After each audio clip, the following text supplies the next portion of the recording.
إن الحمد لله نحمده ونستعينه ونستغفره ونعوذ بالله من شرور أنفسنا وسيئات أعمالنا من يهده الله فلا مضل له ومن يضلل فلا هادي له وأشهد أن لا إله إلا الله وحده لا شريك له وأشهد أن محمدا عبده ورسوله يا أيها الذين آمنوا اتقوا الله حق تقاته ولا تموتن إلا وأنتم مسلمون يا أيها الناس اتقوا ربكم الذي خلقكم من نفس واحدة وخلق منها زوجها وبث منهما رجالا كثيرا ونساء واتقوا الله الذي تساءلون به والأرحام إن الله كان عليكم رقيبا يا أيها الذين آمنوا اتقوا الله وقولوا قولا سديدا يصلح لكم أعمالكم ويغفر لكم ذنوبكم ومن يطع الله ورسوله فقد فاز فوزا عظيما أما بعد فإن خير الحديث كتاب الله وخير الهدي هدي محمد صلى الله عليه وسلم وشر الأمور محدثاتها وكل محدثة بدعة وكل بدعة ضلالة وكل ضلالة في النار فقد قال الله عز وجل في كلامه المجيد والفرقان الحميد فأعوذ بالله السميع العليم من الشيطان الرجيم من همزه ونفخه ونفثه بسم الله الرحمن الرحيم ولا تحسبن الله غافلا عما يعمل الظالمون إنما يؤخرهم ليوم تشخص فيه الأبصار رب اشرح لي صدري ويسر لي أمري واحلل عقدة من لساني يفقه قولي اللهم انفعني بما علمتني وعلمني ما ينفعني وزدني علما رب زدني علما ہر طرح کی تعریف حمد و ثنا عظمت و بڑائی صلی اللہ وحدہ لا شریک لہ خالق کائنات مالک دو جہاں کے شاعر شان ہے جو ہمارا اور ساری کائنات کا ربی مالکدار تشریف کشا حاجت روا ہے جس کی ذات میں جس کی صفات میں جس کی رب اور معبود برحق ہونے میں اس کا کوئی شریک سازی نہیں ہے اللہ تعالیٰ تنبینت بے شمار درود و سلام نازل ہو اللہ کے تمام نبیوں و پیغمبروں پر خصوصاً آخری نبی رحمت للعالمین خاتم النبیین محمد رسول اللہ صلی اللہ علیہ وآلہ وسلم پر اللهم صل على محمد وعلى آل محمد كما صليت على إبراهيم وعلى آل إبراهيم إنك حميد مجيد اللهم بارك على محمد وعلى آل محمد كما باركت على إبراهيم وعلى آل إبراهيم إنك حميد مجيد عزیز ساتھیوں نوجوان دوستوں پردانشین خواتین سورہ مسلمہ کے بعد سورہ ابراہیم کی ایک آیت کریمہ آپ حضرات کے سامنے پڑھی ہے نبی اکرم صلی اللہ علیہ وسلم سے مخاطب ہوتے ہوئے اللہ تبارک و تعالیٰ فرماتا ہے کہ وَلَا تَحْسَبَنَّ اللَّهَ غَافِلًا عَمَّا يَعْمَلُ الظَّالِمُونَ کہ نبی آپ ظالموں کی حرکتوں سے ظالموں کے ظلم سے اللہ تبارک و تعالیٰ کو غافل نہ سمجھیں انما یوفرهم لیوم تشخص فیہ الابصار اللہ تعالیٰ انہیں ڈھیل دے رکھا ہے، چھوٹ دے رکھا ہے ایک ایسے دن کے لیے، ایک ایسے وقت کے لیے کہ جس دن انسانوں کی نگاہیں پھٹی کے پھٹی رہ جائیں گی۔ اس آیت میں اللہ تبارک و تعالیٰ نے ظلم سے اجتناب اور ظلم سے پرہیز کرنے کی تاکید فرمائی اور ظالموں کو ان کے انجام سے ڈرایا، ظالموں کو ان کے خطرناک انجام سے بچایا اور یہ آگاہ کیا کہ اللہ تبارک و تعالیٰ کا یہ ڈھیل دینا، یہ چھوٹ دینا اور انہیں وقت پر نہ پکڑنا،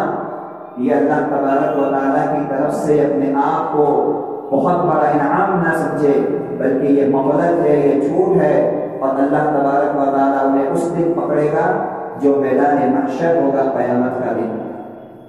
حضرات، اسی آیت کی مناسبت سے آج ظلم کے حوالے سے چند باتیں آپ حضرات کے سامنے رکھنا چاہتا ہوں۔ ظلم زیادتی کو کہتے ہیں، حق تلفی کو کہتے ہیں، جور و جبر کو کہتے ہیں، کسی کو اس کے حق سے محروم کر دینے کو کہتے ہیں، کسی کے ساتھ دغا بازی کو، دھوکہ بازی کو، ناحق کسی کو مارنے، پیٹنے، قتل، غارت گیری جیسے افعال اور ان جیسے فعل اور کام کو ظلم کہا جاتا ہے۔ عام طور پر مفسرین ظلم کی 3 قسمیں کرتے ہیں۔ ظلم 3 طرح کا ہوتا ہے۔ پہلا ظلم بندوں کا خالق کے ساتھ، یعنی انسانوں کا ظلم اللہ تبارک و تعالیٰ کی ذات کے ساتھ، اور وہ شرک کی صورت میں ظاہر ہوتا ہے۔ شرک کی صورت میں ظاہر ہوتا ہے جو اللہ کا حق ہے، اللہ کا حق کی عبادت، اللہ کا حق کی بندگی، اس سے چھین کر کے کسی مخلوق کو دیا جائے، کسی غیر کو دیا جائے، یہ اللہ تبارک و تعالیٰ کی ذات کے ساتھ شرک ہے، خالق کے ساتھ شرک ہے، اور یہ شرک کی سب سے بڑی شکل ہے۔ اللہ تبارک و تعالیٰ قرآن مجید میں اسے شرک کو ظلم عظیم قرار دیتے ہوئے فرماتا ہے کہ ان الشرک لظلم عظیم، کہ بے شک شرک کائنات کا سب سے بڑا ظلم ہے۔ ایک انسان اللہ کا حق کے عبادت، اللہ کا حق کے بندگی، سجدہ ہے، نذر و نیاز ہے، قربانی ہے، طواف ہے، یہ اللہ کی بندگیاں ہیں، اللہ کی عبادات ہیں۔ اس عبادات میں کسی اور کو شریک کیا جائے، شامل کیا جائے، یہ اللہ تبارک و تعالیٰ کی ذات کے ساتھ ظلم ہے۔ اور ظلم کی دوسری قسم انسانوں کا اپنے سماج میں رہنے والے بندوں پر، اللہ کی مخلوقات پر ظلم کرنا، انسانوں پر ظلم کرنا، جانوروں پر ظلم کرنا، پرندوں پر ظلم کرنا، حیوانات پر ظلم کرنا۔ ظلم کا دائرہ بہت وسیع ہے، بہت کشادہ ہے۔ صرف انسانوں کے ساتھ زیادتی کو ظلم نہیں کہتے۔ اگر آپ کسی بے جان مخلوق کے ساتھ بھی برا ویوہار کرتے ہو، کسی بے زبان مخلوق کے ساتھ بھی برا برتاؤ کرتے ہو، تو یہ بھی زیادتی ہے، یہ بھی ظلم ہے۔ تو اللہ کی مخلوقات کے ساتھ زیادتی، اللہ کے بندوں کے ساتھ زیادتی، یہ ظلم کی دوسری قسم ہے۔ اور ظلم کی تیسری قسم انسان کا اپنے آپ پر ظلم کرنا، انسان کا اپنے آپ پر ظلم کرنا،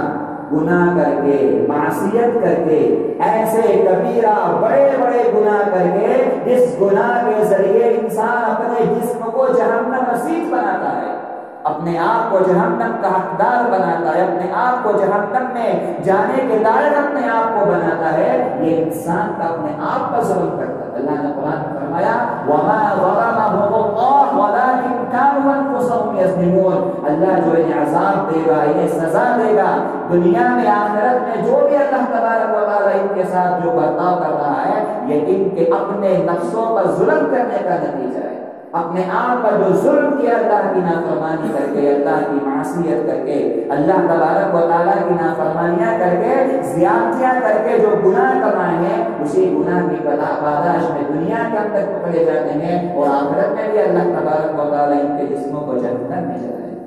اگر ظلم ایک بری عادت ہے، ظلم ایک برا عمل ہے، ظلم ایک مذموم صفت ہے۔ نبی اکرم صلی اللہ علیہ وسلم نے ظلم کی قباحت کو، اس کے انجام کو بتاتے ہوئے متعدد حدیثیں بیان فرمائی ہے۔ ایک روایت میں اللہ کے نبی صلی اللہ علیہ وسلم ارشاد فرماتے ہیں اتقوا الظلم فإن الظلم ظلمات یوم القیامہ، ظلم سے بچو، ظلم سے ڈرو، کیونکہ یہ ظلم قیامت کے دن تاریکی ہو جائے گی۔ ظالم قیامت کے دن روشنی کو ترسے گا، ظالم قیامت کے دن نور کو ترسے گا، ظالم قیامت کے دن تاریکیوں میں، اندھیروں میں، میدان محشر میں جو ہے وہ تاریکیوں میں بھٹکے گا۔ اللہ تبارک و تعالیٰ اسے نور کی نعمت سے، روشنی کی نعمت سے اللہ تبارک و تعالیٰ بروز قیامت اسے محروم فرما دے گا اس کے ظلم کی وجہ سے۔ ایک اور حدیث قدسی میں اللہ تبارک و تعالیٰ اپنے بندوں سے خطاب کرتے ہوئے ارشاد فرماتا ہے یا عبادی انی حرمت الظلم علی نفسی وجعلته بینکم محرما فلا تظالموا، اے میرے بندو میں نے اپنے آپ پر ظلم کو حرام کر لیا ہے،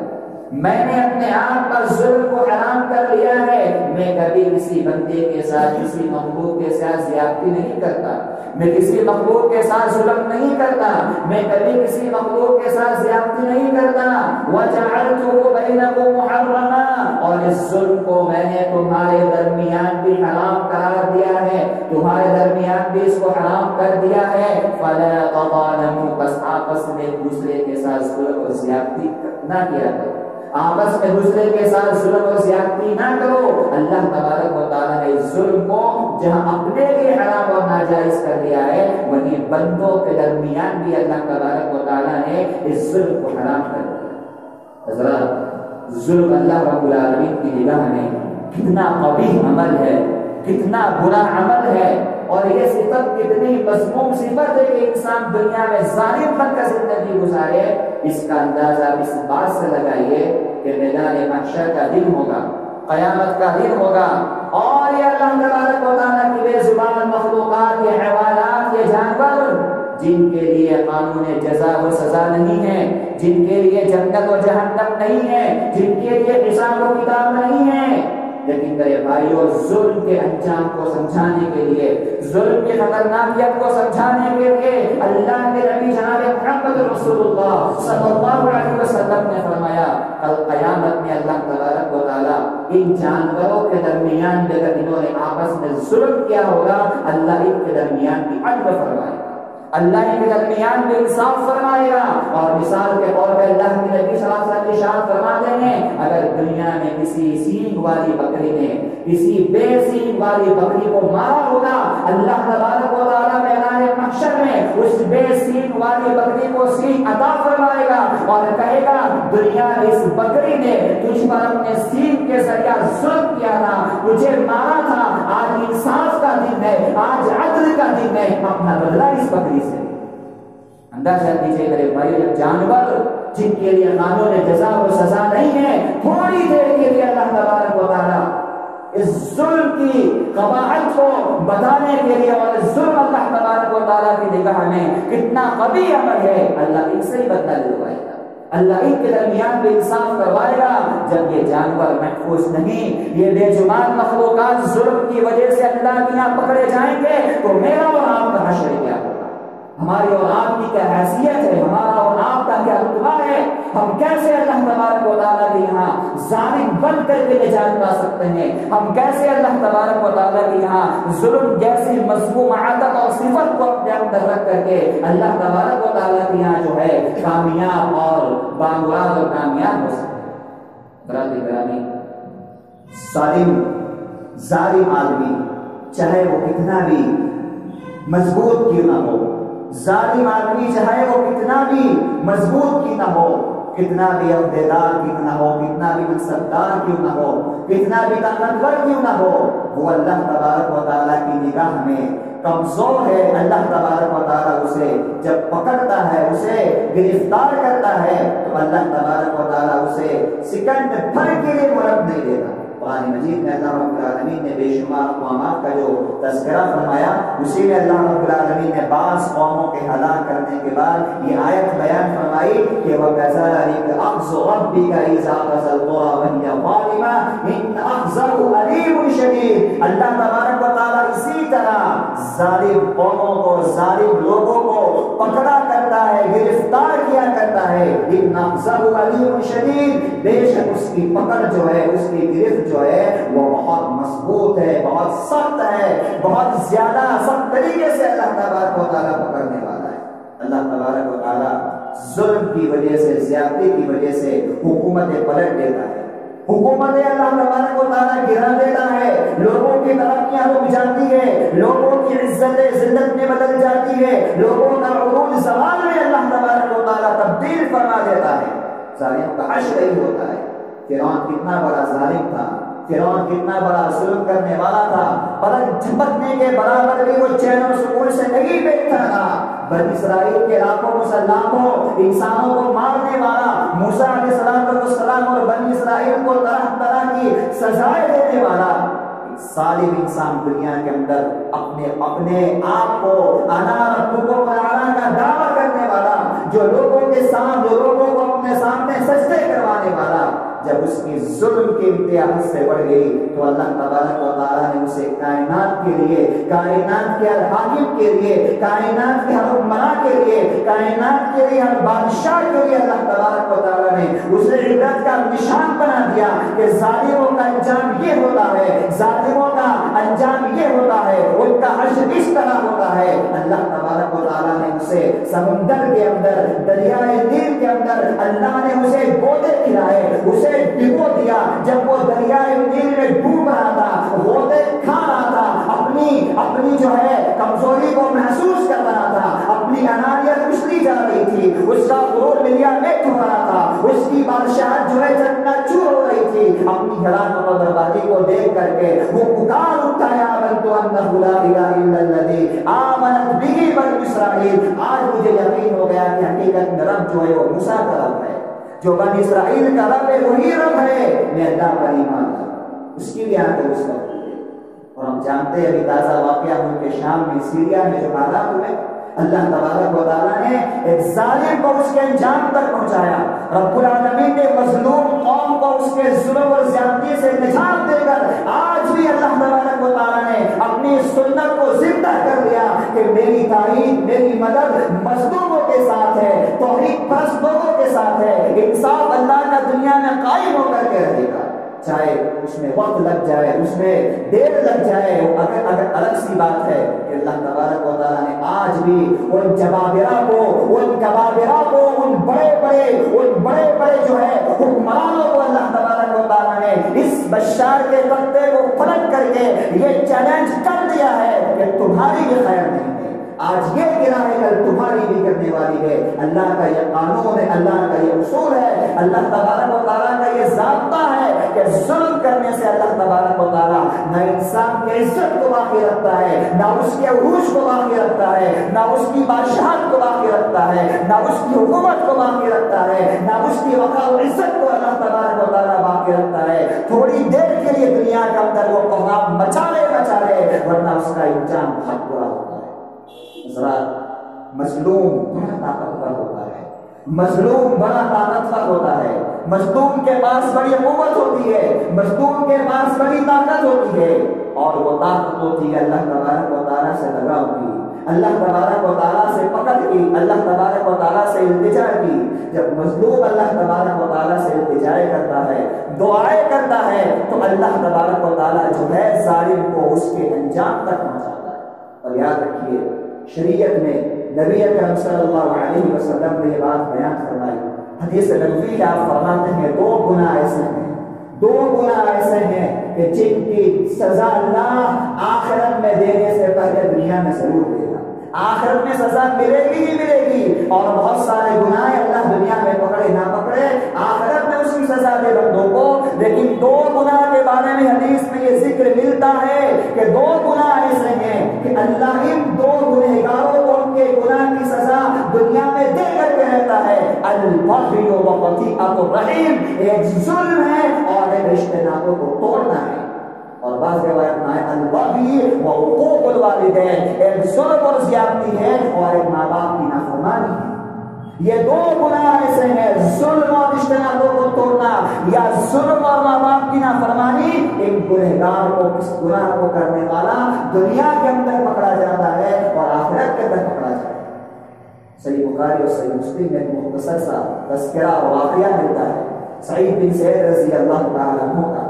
سعید بن زید رضی اللہ تعالیٰ عنہ نبی اکرم صلی اللہ علیہ وسلم کے بڑے مشہور صحابی ہے، عشرۃ مبشرہ میں ان کا شمار ہوتا ہے۔ وہ 10 خوش نصیب صحابہ جن کو اللہ کے نبی صلی اللہ علیہ وسلم نے دنیا میں جنت کی بشارت دی، انہی میں سے 10واں نام سعید بن زید کا ملتا ہے، جو حضرت عمر فاروق رضی اللہ تعالیٰ عنہ کے بہنوئی تھے۔ سعید بن زید رضی اللہ تعالیٰ عنہ پر کسی خاتون نے، کسی عورت نے مروان بن حکم کے بعد، جو مدینہ کے گورنر تھے، خلافت راشدہ کا خاتمہ ہو چکا تھا، حضرت امیر معاویہ رضی اللہ تعالیٰ عنہ خلیفہ تھے اور مدینہ کے گورنر مروان بن حکم تھے۔ ایک عورت نے آ کر کے سعید بن زید کے بارے میں یہ کہا کہ مروان، سعید بن زید نے میری زمین پر ناحق قبضہ کر لیا۔ اللہ اللہ، یہ دنیا کس کو بخشتی ہے؟ یہ دنیا کس کو چھوڑتی ہے؟ یہ دنیا کس پر الزام نہیں لگاتی ہے؟ سعید بن زید جیسے اللہ کے نبی کے جلیل القدر صحابی، جن کے بارے میں اللہ کے نبی صلی اللہ علیہ وسلم نے جنت کی بشارت سنائی تھی، ان کو بھی لوگوں نے نہیں بخشا۔ کہا یہ سعید، یہ زمین پر قبضہ کرنے والا ہے، یہ زمین کو ناحق خراب کرنے والا ہے، میری زمین پر قبضہ اس نے کر لیا ہے۔ مروان بن حکم نے دونوں کو بلایا، دونوں کو حاضر کیا اور کہا سعید بن زید کیا بات ہے؟ یہ عورت تمہارے بارے میں الزام لگاتی ہے، تمہارے بارے میں کہتی ہے کہ تم نے اس کی زمین کو حرم کر لیا ہے، تم نے اس کی زمین پر قبضہ کر لیا ہے۔ سعید بن زید رضی اللہ تعالیٰ عنہ فرماتے ہیں مروان کیسی بات کرتے ہو، کیسی بات کرتے ہو؟ میں ایسا عمل کیوں کر سکتا ہوں؟ میں ایسا کام کیوں کر سکتا ہوں؟ میں ایسی گناہوں کی حرکت کیوں کر سکتا ہوں جبکہ میرے پاس محمد رسول اللہ صلی اللہ علیہ وسلم کی ایک حدیث موجود ہے؟ مجھے حدیث کا علم ہے، ایک حدیث کا علم ہوتے ہوئے، ایک حدیث کا عالم ہوتے ہوئے اور ایک عالم دین ہوتے ہوئے اس طرح کی حرکت کیوں کر سکتا ہوں؟ کہا کیا حدیث ہے تمہارے پاس؟ وہ حدیث مجھے سناؤ۔ میرے بھائی اور رونگٹے کھڑے کر دینے والی حدیث ہے۔ جان چاہے وہ لوگ جو آج لوگوں کے زمینوں پر قبضہ کر کے بیٹھے ہیں، جو آج لوگوں کی زمینوں پر ناحق قبضہ کر کے بیٹھے ہیں، لوگوں کی زمین تو لوگوں کی زمین ہے، اللہ کے گھروں کی زمینوں کو لوگ نہیں چھوڑتے ہیں۔ رب العالمین کے گھروں کی زمین، جو ٹرسٹ کی زمین ہوتی ہے، جو وقف کی زمین ہوتی ہے، اس زمین پر قبضہ کر کے لوگ اپنا راج چلاتے ہیں، اپنی حکومتیں چلاتے ہیں، اپنا کاروبار کرتے ہیں۔ سعید بن زید فرماتے ہیں مروان، ان کانوں نے محمد رسول اللہ صلی اللہ علیہ وسلم کو فرماتے ہوئے سنا جس نے دنیا میں کسی انسان کی، کسی شخص کی ایک بارش برابر بھی زمین ناحق قبض کر لی ہوگی، اللہ اسے میدان محشر میں 7 زمینوں کا توف پہنائے۔ ایک بارش زمین، آج کو یہاں وارو وار مارنے، کہیں پھوٹ اور کہیں زمینیں مارنے پہ کار نہیں کھاتے سارے،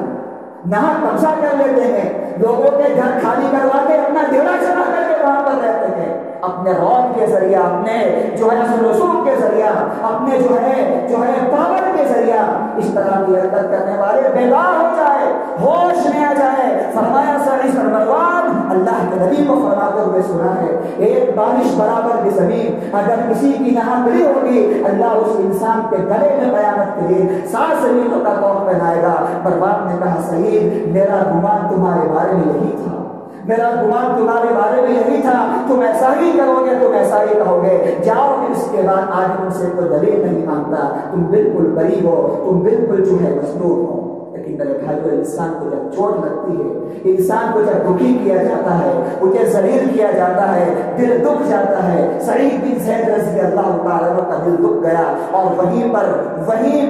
کھڑے کھڑے اللہ تبارک و تعالیٰ سے یہ دعا کر دی، یہ التجا کر دی، اللہم ان کانت کاذبۃ فاعن بصرها واقتلها فی ارضها۔ اللہ اگر یہ عورت جھوٹی ہے، اگر یہ عورت جھوٹی ہے، اس کی آنکھ کو اندھا کر دے، اس کی روشنی کو چھین لے، اور جس زمین کے بارے میں اس نے مجھے الزام لگایا ہے اس زمین کو اس کا مقبرہ بنا دے۔ دے، اسی زمین میں اسے مار دے۔ راوی حدیث فرماتے ہیں سعید بن زید جو اللہ کے نبی کے مشہور صحابی تھے، ان کی دعا کا اثر یہ ہوا، راوی حدیث فرماتے ہیں میری آنکھوں نے دیکھا وہ عورت اپنی آخر عمر ننگی ہو گئی، نابینا ہو گئی، اس کی آنکھوں کی روشنی چھپ گئی، اور اسی زمین میں جس زمین کے بارے میں الزام لگایا تھا اپنی اسی نابینا حالت کے اندر چل رہی تھی، ایک گڑھے میں دکھی گر گئی، اور اسی گڑھے کو اللہ نے اس کو خبر دی۔ یہ اللہ کا عذاب آتا ہے، یہ اللہ تبارک و تعالیٰ ظالم کو اس طرح پکڑتا ہے، مظلوم کو،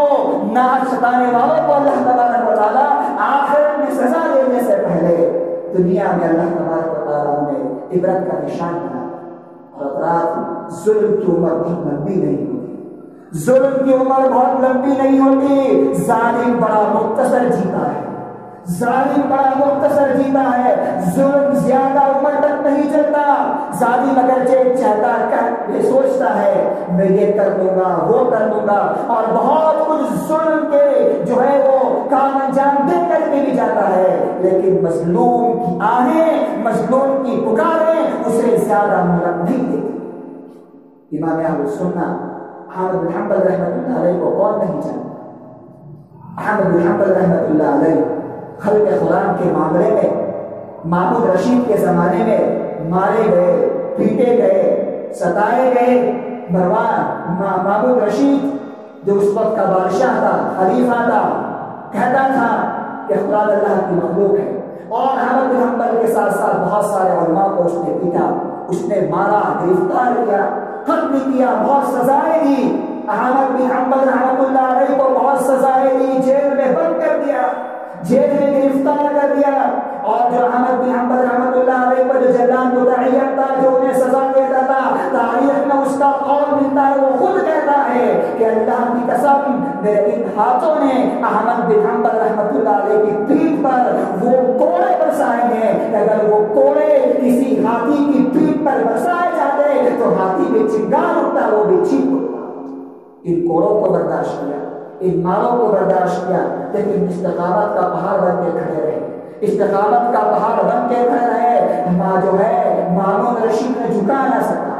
محمود رشید نے ہلا نہ سکا، وہ ہمیشہ ایک بات کہتے ہیں اتونی بشیء من کتاب اللہ وسنت رسول حتی اقول بھی، اگر مجھے منوانا ہے قرآن اللہ کی مخلوق ہے تو لاؤ اللہ کی کلام سے کوئی دلیل اور محمد رسول اللہ کے فرمان سے کوئی حدیث جس میں اس بات کا ثبوت ہو قرآن اللہ کی مخلوق ہے۔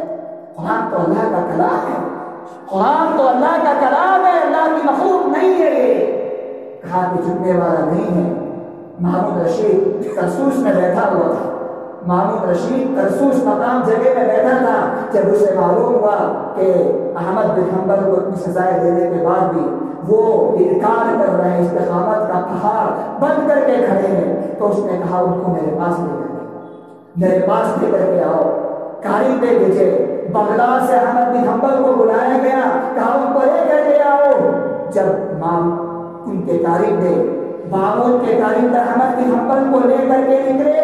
احمد بن حنبل رحمۃ اللہ علیہ اپنے گھٹنوں کے بل بیٹھ گئے۔ ابن کثیر رحمۃ اللہ علیہ نے اپنی البدایہ والنہایہ میں اور اسی طریقے سے دیگر مفسرین نے لکھا ہے احمد بن حنبل اپنے گھٹنوں کے بل گر بیٹھ گئے اور اپنی نگاہ کو اللہ کے سامنے بلند کرتے ہوئے کہا یا سیدی یا سیدی غر هذا الفجر غر هذا الفجر على اولیائک حتی تجبر على اولیائک۔ اے اللہ تیری ڈھیل نے، تیری بردباری نے، تیری چھوٹ نے اس ظالم آدمی کو بہت زیادہ جبار بنا دیا، اس فاجر کو بہت زیادہ جبار بنا دیا ہے۔ اے اللہ اس نے تیرے اولیاء کو مارا، تیرے صالحین کو مارا، تیرے دین کے جانکاروں کو مارا، علماء کو مارا۔ اے اللہ تو اپنی پکڑ کا شکنجہ اس پر کس لے،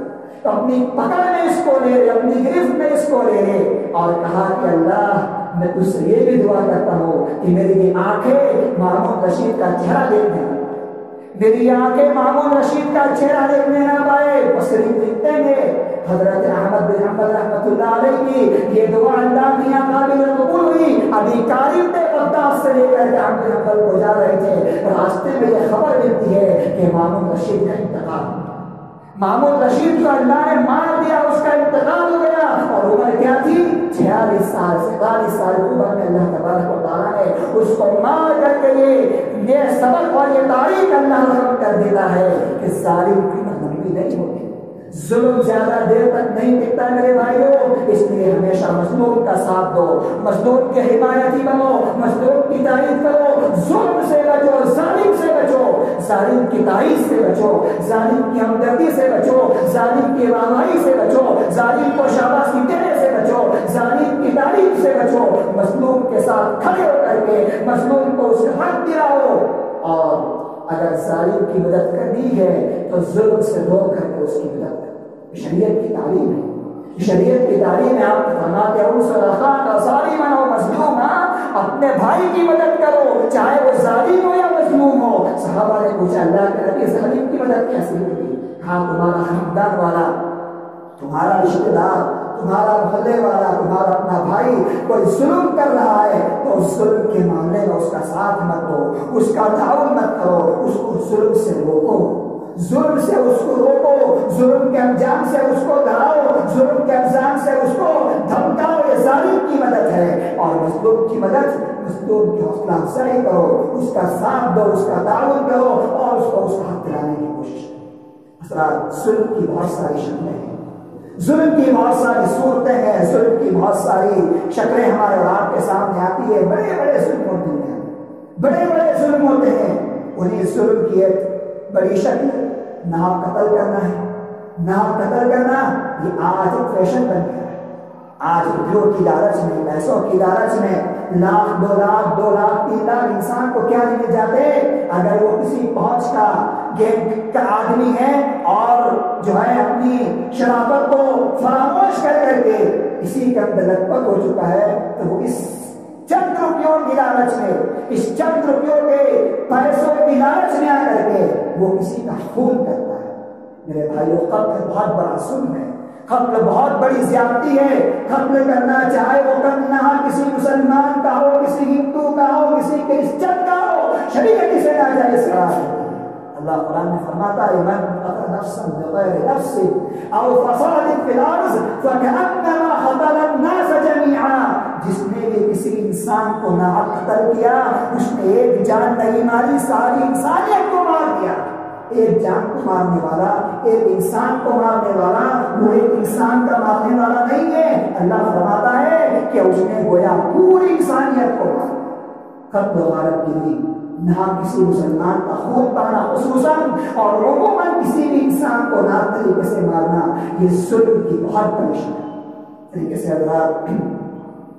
ظلم کی ایک شکل، ظلم کی ایک صورت جو ہو سکتی ہے اور جو سماج اور معاشرے کے اندر پائی جاتی ہے وہ یتیموں کے مال کو ہڑپ کرنا، یتیموں کے مال کو کھا جانا۔ وہ یتیم جو کمزور ہے، جو مجبور ہے، جو لاچار ہے، جو بول نہیں سکتا کہ یہ میرا مال ہے، جو کہہ نہیں سکتا یہ میری پراپرٹی ہے، جو بول نہیں سکتا یہ میری جائیداد ہے، اگر کوئی آدمی ان کے مال پہ نہ قبضہ کرتا ہے، ان کے مال کے اندر سے پائی برابر بھی اگر غداری کرتا ہے، دھوکے بازی کرتا ہے، تو قرآن کہتا ہے ان الذین یأکلون اموال الیتامی ظلما انما یأکلون فی بطونہم نارا وسیصلون سعیرا۔ بے شک وہ لوگ جو یتیموں کا مال ناحق طریقے سے ظلم کر کے ناحق طریقے سے ہڑپ کرتے ہیں، کھا لیتے ہیں، وہ اپنے پیٹ میں جہنم کے انگارے کرتے ہیں۔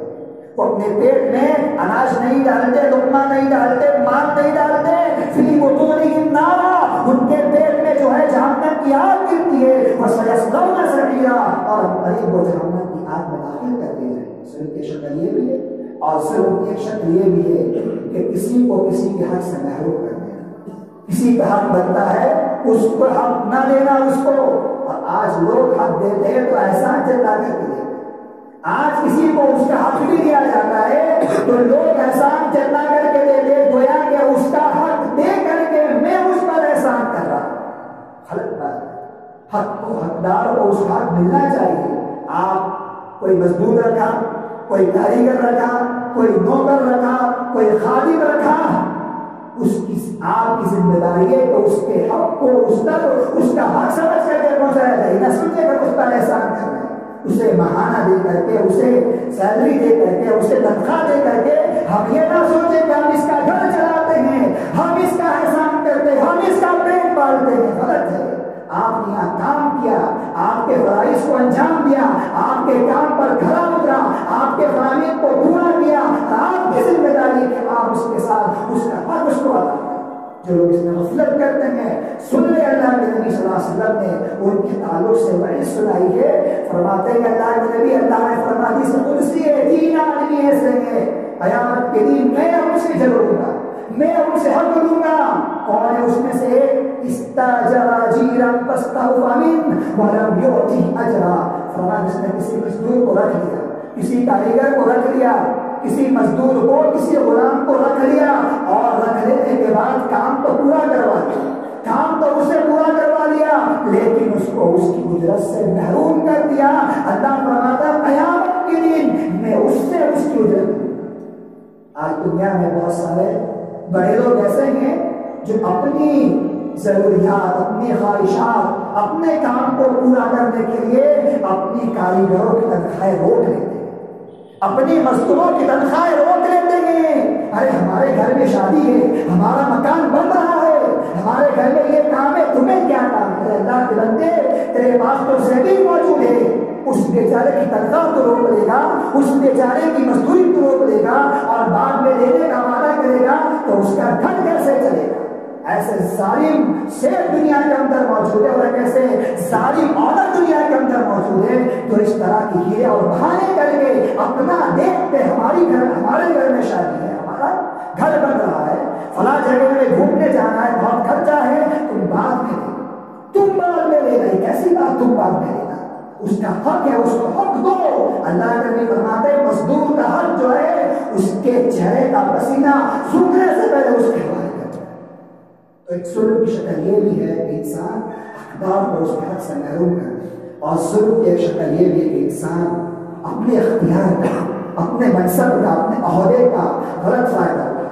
غلط فائدہ اٹھائے۔ اللہ نے آپ کو عہدہ دیا، اللہ نے آپ کو حکومت دی، اللہ نے آپ کو منصب سے سرفراز کیا، تو آپ اس منصب کا غلط فائدہ اٹھا کر کے اپنی ماتحتوں کو روندے، کچلے، مارے، پیٹے، ان کے ساتھ زیادتیاں کرے، غلط بات ہے۔ چاہے وہ ہماری ماتحتی میں ہماری بیویاں ہو، ہمارے بچے ہو، ہمارے کاریگر ہو، یا اور کوئی بھی ہو، یا اور کوئی بڑا آدمی ہے، ذمہ دار قسم کا، اعلیٰ ذمہ دار قسم کا آدمی ہے، جس کے پاس بھی اللہ رب العالمین نے کوئی بھی اختیار دیا ہے، وہ اس اختیار کا غلط فائدہ وہ اٹھاتا ہے، اللہ کے یہاں پوچھا جائے۔ ابو مسعود رضی اللہ تعالیٰ اپنے غلام کو مار رہے تھے، ابو مسعود بدری صحابی ہے، اپنے غلام کو مار رہے تھے، ظاہر سی بات ہے آقا ہے، آقا ہے، وہ غلام ہے، اور آقا کو غلام کے اختیار حاصل ہے، آقا کو غلام پر کنٹرول حاصل ہے۔ بے تحاشا ابو مسعود اپنے غلام کو مار رہے تھے، پیچھے سے اللہ کے نبی آ گئے، فرمایا ابو مسعود ہوشیار، ابو مسعود ہوشیار۔ ابو مسعود نے پیچھے دیکھا، کہا، دیکھ کر کے کہا اللہ کے نبی موجود ہے، اللہ کے نبی موجود ہے۔ فرمایا ابو مسعود کیا کر رہے ہیں، یہ کیسی حرکت ہے؟ سنو تمہیں بتاتا ہوں، اور یاد رکھو میرے بھائیو، یہ ہر جملہ ہر اختیار والے کو، ہر صاحب منصب کو یاد رکھنا چاہیے، ہر اونا کو، ہر شیخ کو، ہر مالک کو یہ جملہ اللہ کے نبی کا یاد رکھنا چاہیے۔ آپ نے فرمایا مسعود سنو، اللہ تبارک و تعالیٰ نے جتنا اختیار، جتنا قابو تمہیں اس غلام پر عطا کیا، اس سے زیادہ اللہ تبارک و تعالیٰ کا قابو تمہارے اوپر ہے۔ تمہارے اختیار میں جتنا غلام ہے تو اس سے زیادہ اللہ کے کنٹرول میں، اللہ کے قابو میں ہو۔ اگر وہاں سے شکنجہ کھینچا گیا، وہاں سے رسی کھینچی گئی، تو سنو تمہارا کیا ہوگا؟ ابو مسعود کھانپ گئے، سہم گئے، کہا یا رسول اللہ یہ آخری دن تھا، آج سے نہیں ماروں گا، آج سے نہیں ماروں گا۔ کہہ تو دیا، لیکن پھر بھی دل میں شرمندہ ہے۔ کہا یا رسول اللہ دل نہیں مانتا۔ کہا کیا کرنا چاہتے ہو؟ کہا اللہ کے نبی آج سے یہ غلام آزاد ہے، یہ غلام آزاد ہے، آج سے یہ غلام نہیں، ایک آزاد انسان زندگی گزارے گا۔ اللہ کے نبی نے فرمایا مسعود سنو، لو لم تعتق لمست النار، اگر آج تم اسے آزاد نہ کرتے تمہیں جہنم کی آگ چھوڑ، تم اسے آزاد نہ کرتے تمہیں جہنم کی آگ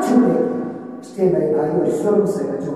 ظلم اور زیادتی سے بچو، عدل کو قائم رکھو، انصاف کو قائم رکھو۔ انصاف اور عدل یہ اللہ تبارک و تعالیٰ کو پسند ہے، ظلم سے اللہ کو نفرت ہے، ظالم سے اللہ کو نفرت ہے، اور مظلوم کی آہ سے بچو، مظلوم کی بددعا سے بچو، مظلوم کی پکار سے بچو۔ اللہ تبارک و تعالیٰ ایک مظلوم کی پکار سے لوگوں کے تختوں کو پلٹ دیتا ہے، لوگوں کی حکومتوں کو اللہ گرا دیتا ہے، لوگوں کے عروج کو اللہ زوال میں تبدیل کر دیتا ہے۔ کسی ایک مرد مومن کی، کسی ایک مرد موحد کی، کسی ایک مرد مجاہد کی پکار اللہ کی قابل قبول ہو گئی تو ساری اللہ تبارک و تعالیٰ کی یہاں بخشا نہیں جاتا ہے۔ ظلم کی ہر صورت سے، ظلم کی ہر شکل سے اپنے آپ کو بچانے کی کوشش کرو، عدل سے، انصاف سے زندگی گزارنے کی کوشش کرو۔ اللہ سے دعا ہے اللہ نے کہنا سن سے زیادہ ہمارے سوال کی توفیق عطا فرمائے، اللہ ظلم کی ہر صورت سے محفوظ فرمائے، اللہ ظالم بننے سے محفوظ فرمائے، ظالم کی تائید کرنے سے محفوظ فرمائے، مظلوم کی مدد کرنے اس کا ساتھ دینے کی توفیق عطا فرمائے۔ جو بیمار ہو اللہ بیماروں کو شفا عطا فرما،